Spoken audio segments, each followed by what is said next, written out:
Trabajo práctico realizado por Quimei Etchepare. Crisis del 2001.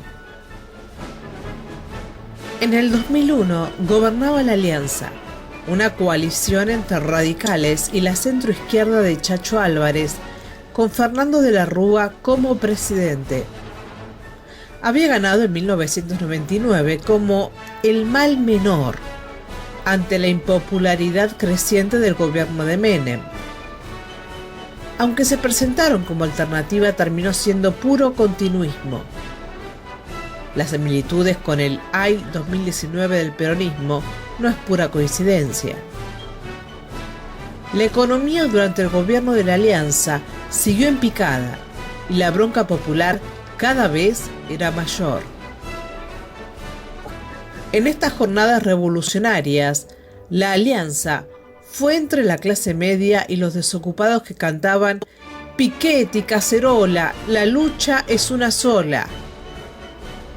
La clase trabajadora organizada no participó activamente y no pudo desplegar sus propios métodos de acción, porque venía muy golpeada del menemismo y la acción traidora de la burocracia sindical peronista.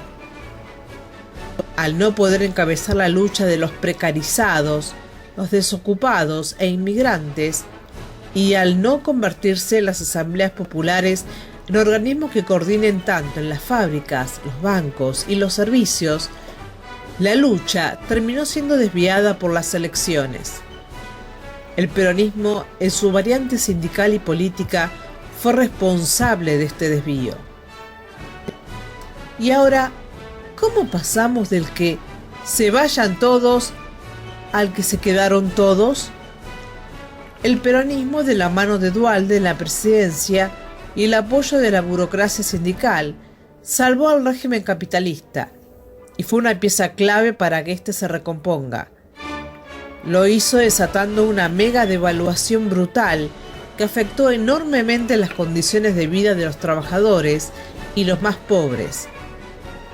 En 2002, el 50% de la población era pobre, el salario cayó un 40%, el Producto Bruto Interno creció un 30% y la moneda se devaluó un 300%.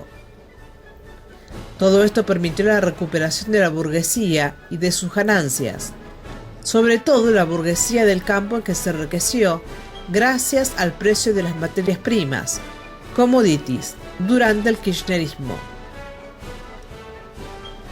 Entonces, como balance general, podríamos decir que aunque la acción en las calles en diciembre del 2001 haya logrado la renuncia de Cavallo y de la Rúa, lo cierto es que la política del peronismo, quien siempre apeló a la conciliación de las clases, impuso un golpe económico al conjunto de los trabajadores. Diciembre de 2001 comienza en medio de corridas bancarias y rumores de devaluación. Para frenar la fuga de dinero de los bancos, el ministro Cavallo lanza una serie de medidas que restringen la extracción de dinero en efectivo. Esta innegable violación al derecho de propiedad caldea el ánimo de la sociedad, que no tarda en manifestar su descontento. Abrumado por una ola de saqueos y con los ahorristas de la clase media golpeando las puertas de los bancos, el gobierno de la Rúa no encuentra otra solución que declarar el estado de sitio. La medida, lejos de calmar las aguas, provoca una espontánea reacción de protesta.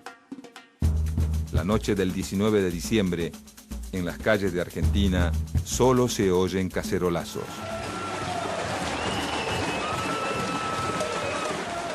La protesta continúa al día siguiente y tiene su foco principal en Plaza de Mayo. Desde Casa de Gobierno se ordena desocupar la plaza a cualquier costo. En cuestión de horas, la represión policial deja un saldo de varios muertos y heridos.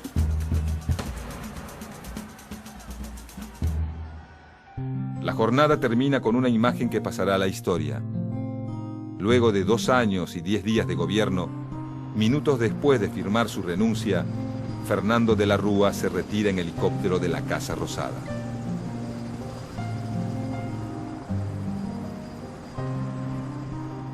En los días que siguen, 5 presidentes provisionales reemplazan a De la Rúa. A pesar del caos reinante, el sistema político resuelve la situación siguiendo los canales institucionales. A diferencia de lo ocurrido en Argentina en las crisis políticas posteriores a 1930, muchas de ellas terminadas en golpes militares. Sin embargo, en medio de la desolación generalizada, no hay espacio para celebrar esta novedad.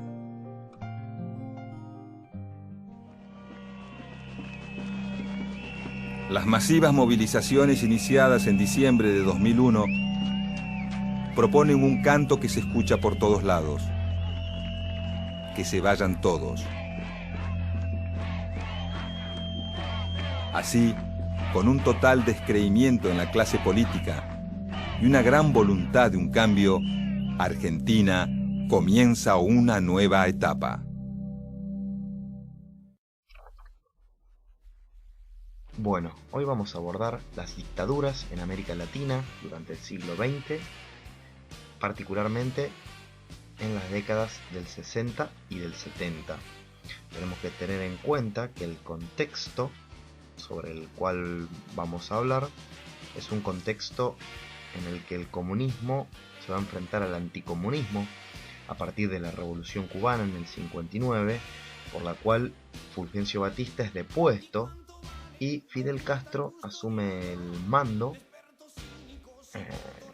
de la Revolución Cubana y va a instalar un régimen de facto, de hecho. Esto va a preocupar a Estados Unidos, que muy pronto va a comenzar a favorecer a las capas militares del Cono Sur para instalar gobiernos de facto que respondan a sus intereses y que además combatan al comunismo fronteras adentro.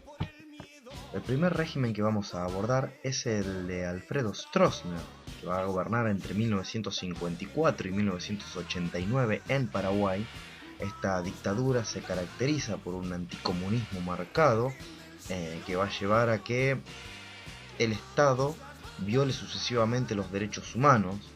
A su vez, desde la política económica se va a favorecer a Estados Unidos. Este Alfredo Stroessner va a ser un pro-nazi.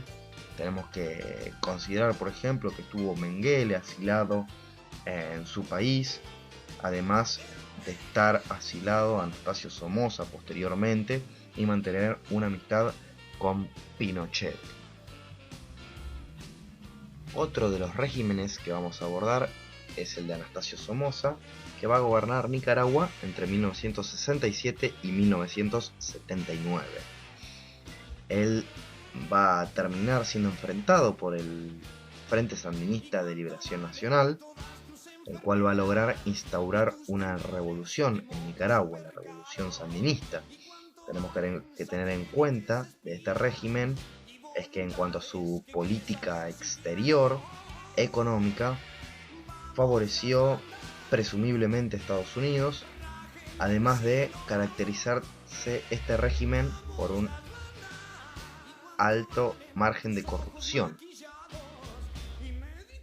Luego de la situación de Nicaragua pasamos a hablar de Augusto Pinochet, que entre 1973 y 1990 se desempeñó como dictador en Chile.